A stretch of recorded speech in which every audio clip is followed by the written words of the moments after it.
Ladies and gentlemen, breaking news, and this is big.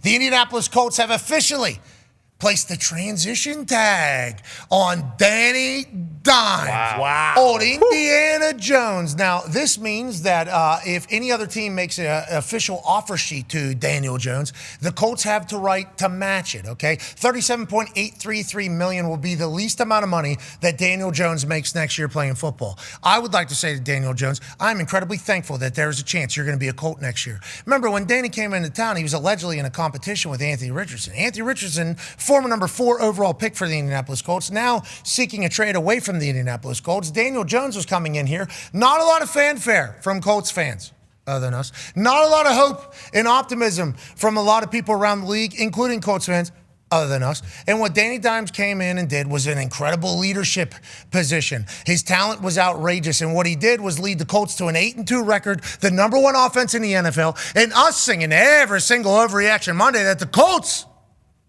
are going to win the Super Bowl. Mm-hmm.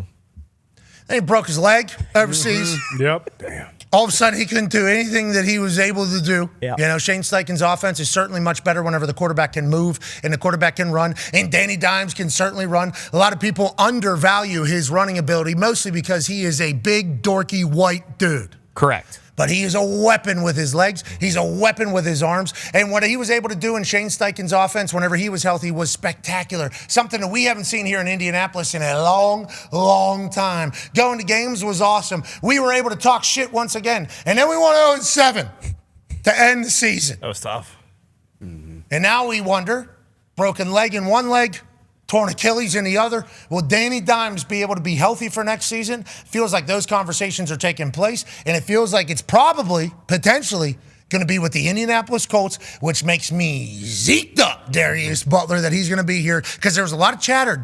Dimes is back. Dimes is back. It's like, do we know that? Feels like a lot of people are going to be interested in Dimes with how he played. Now at least we know there is interest, and the Colts can keep him if anybody loves him more. Absolutely. We know that revolving door that's been at quarterback since Luck left, and now it looked like we had a guy. You know, the first half of the season, not only the guy for this year, but the guy for the future. So now getting him back on his 1-year deal, we'll see how that plays out, and then hopefully he comes back and he is the same guy, and then we get him long-term, because you want a long-term answer at the quarterback position. So getting him healthy is the first thing. Obviously, another team not stealing him away, and then him getting out there hitting the ground running like he was this year. And now what this means for the rest of the players on the team. You know, now Alec Pierce, you cannot use the transition tag and the franchise tag. So Alec Pierce is going to be hitting free agency, which also means maybe they let him go. Hey, let's bring Pittman back.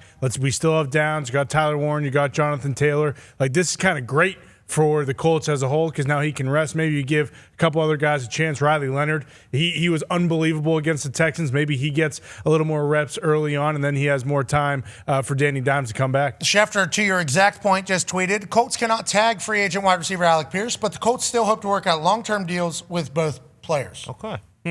So this just gives an extension Yeah. of time for them to work with Danny Dimes. It also lets Danny Dimes and his people go see what the market's saying, so they can take a fair deal back to Chris Ballard and the Colts to see if they want to match it or not. I'm eager to see what the market looks like for Daniel Jones. Yeah. Because what he did for us, man, he saved an entire football city.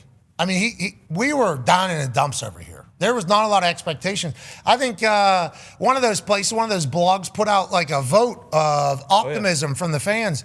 And the Colts had a 96% negative reaction to what the expectation was for the team going into the year. And that was strictly because Danny Dimes was the quarterback that was brought in to compete with Anthony Richardson. Nobody really in our universe. Now, granted, the people that are voting in polls on the internet, are those really people that you would quantify as actual people that you want to take opinions of? I'm not 100% sure.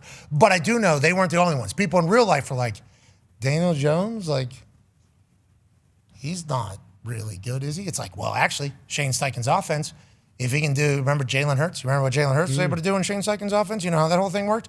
And they're like, Daniel Jones is not Jalen Hurts. It's like, actually, he might be taller might be faster, actually. And if we can get his ass to be a good, accurate thrower, it's like Daniel Jones has a chance to be great. He's a big, strapping, very athletic, incredibly intelligent lad who felt like he was at home with Shane Steichen in the Indianapolis Colts, and then it all crumbled as soon as he got injured. We lost 7 straight games. Everything sucks. But I think that's also part of the people are kind of forgetting that because things ended so bad. Like, he wasn't just good. He wasn't just like a good, steady, like their offense was setting records. I mean, it looked completely different. They were the 1 seed for, and we're not talking in September. This was October, November. Exactly, halfway through the season. So, like, when things were going, and then I guess if other teams are interested and they're, putting offers out there, you would assume that medically teams are comfortable with whatever the case may be. So, one leg. Yeah, I mean, we'll see. Phillies are tough. Well, not only that, he had a broken leg in the other one. Yeah. That's a lot of injuries to your legs, especially when that's a big piece of your game. But he, from all accounts, dog. I think he Tough was son of a bitch. I think he's a 4:30 a.m.er, wakes up. He's in the building at 5 a.m. every single day. Like, everything you want from a guy, from my understanding, is exactly what Daniel Jones was. And then think about what Jonathan Taylor was able to do whenever he was put him in the perfect play every time. He was the MVP before Daniel Jones got hurt. Hey, here's the perfect play for you to do what you do. You think Jonathan Taylor likes that? Yeah. You think the offensive line likes whenever a quarterback knows what the fuck's supposed to happen? Yeah, that was the first time, long time, the offensive line had that. I mean, there's many stories about the revolving door at quarterback for the Indianapolis Colts, and the quarterback and the offensive line nowhere near speaking the same language, and it just being a complete clusterfuck. Instead, Daniel Jones gets in there, gets along with the boys, understands the offense, understands what defenses are, puts everybody in the right position. We look like a legitimate threat. I'm happy he's potentially back. It's a huge win-win. And we went off the air live, and then that news broke 25 seconds later. Yep. The trend continues. Shout out to the Colts. Shout out to you. We'll see you tomorrow. Be a friend, tell a friend something nice might change their life. Hey, we'll see you in the comments, dude. Like, comment, and share. Yeah. Right? Bill will love that. Yeah, Bill will love that. Ring the bell, dude. Get more of this. All right, see you. Goodbye.